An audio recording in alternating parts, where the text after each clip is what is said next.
Morning students.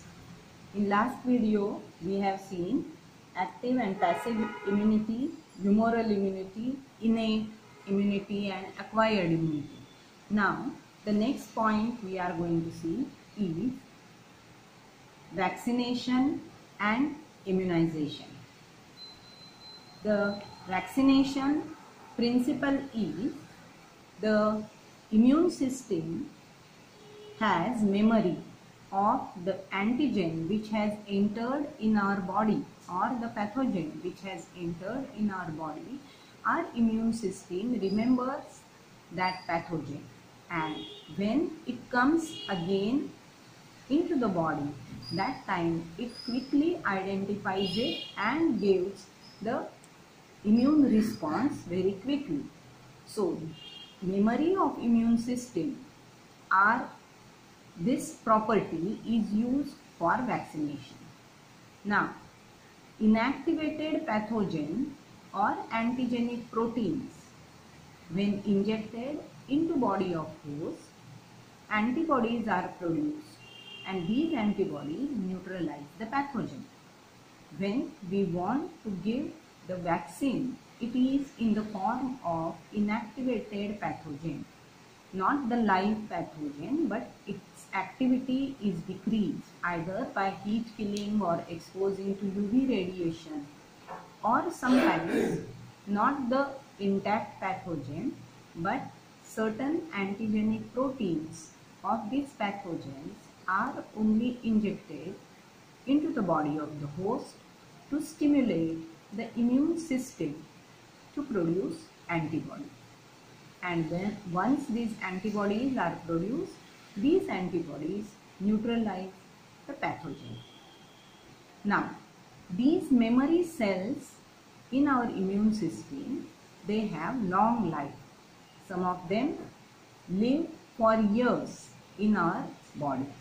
So, when the subsequent exposure to same pathogen occurs, maybe after 6 months or 1 year or so, that time these memory cells are already there in our body who can recognize the pathogen, and they quickly identify that pathogen and give quick response, and a large number of antibodies are produced. So this time, when second time the antigen enters into the body, that time the time required for production of antibodies is very less. So it's a quick response, and this is called as active immunization, because here the body actively takes part in the production of antibodies against that pathogen. The another type of immunization is called passive immunization. Here, ready-made antibodies are injected into the body of a patient. The patient's body does not prepare the antibodies, and hence, as the ready-made antibodies are injected, this is called as passive immunization.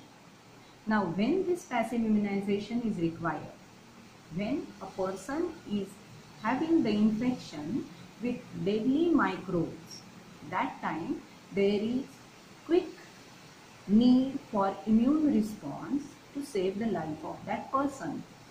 Say for example, snake bite. In this case, the person may die because of the snake venom.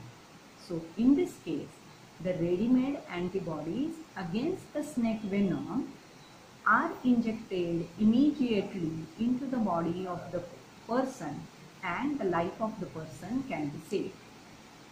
Same is for disease tetanus, which is caused by Clostridium tetani.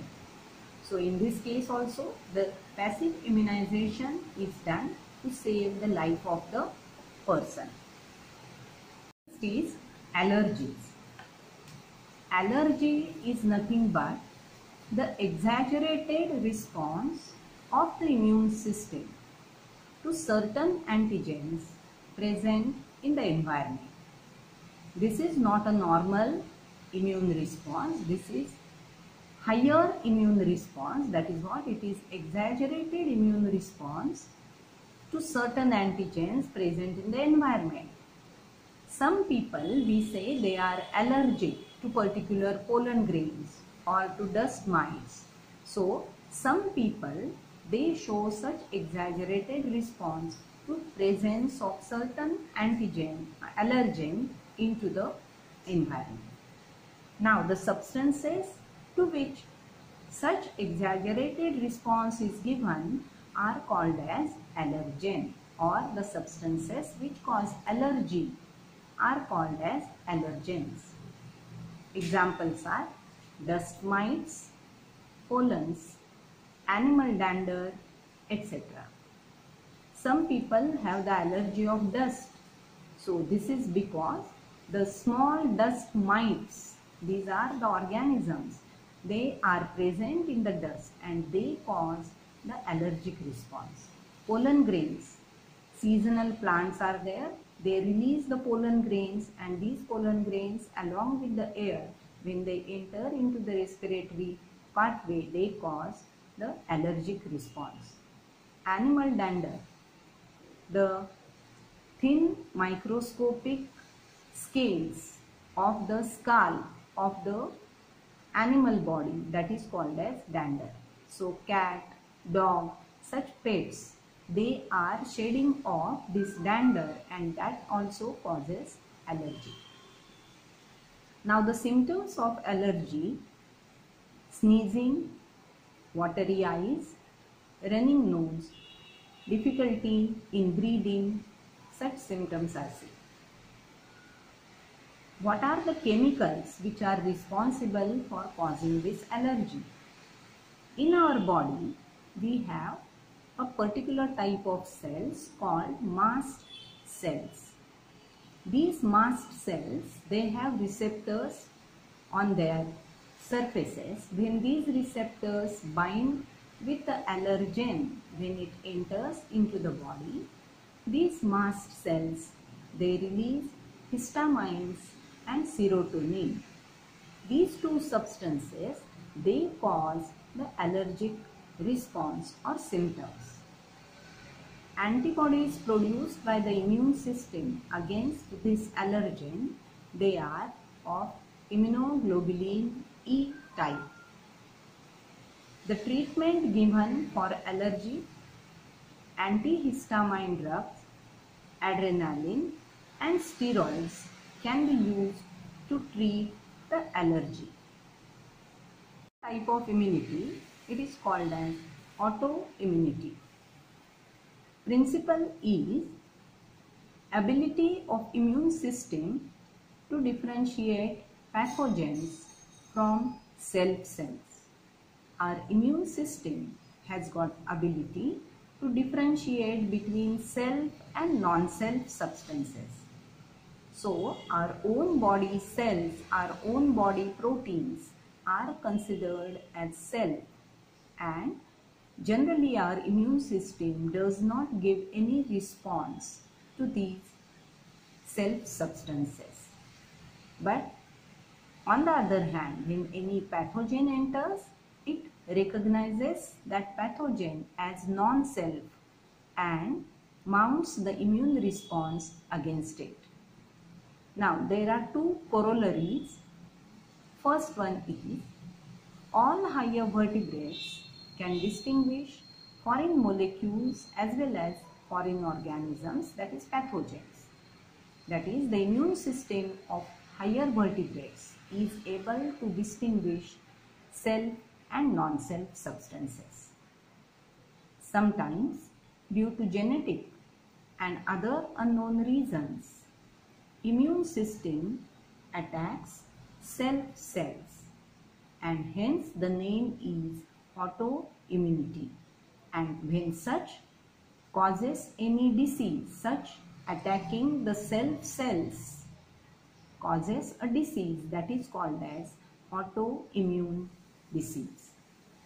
The example is rheumatoid arthritis. In this, joint pain is there, the joints become swollen and painful. Commonly wrist, hands and knee joints are involved in this.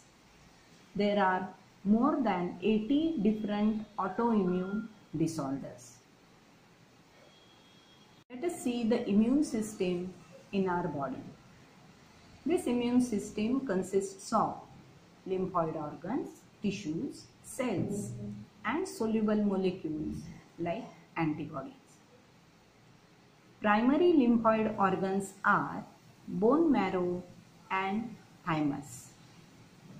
Here, in these primary lymphoid organs, the immature lymphocytes differentiate into antigen-sensitive lymphocytes.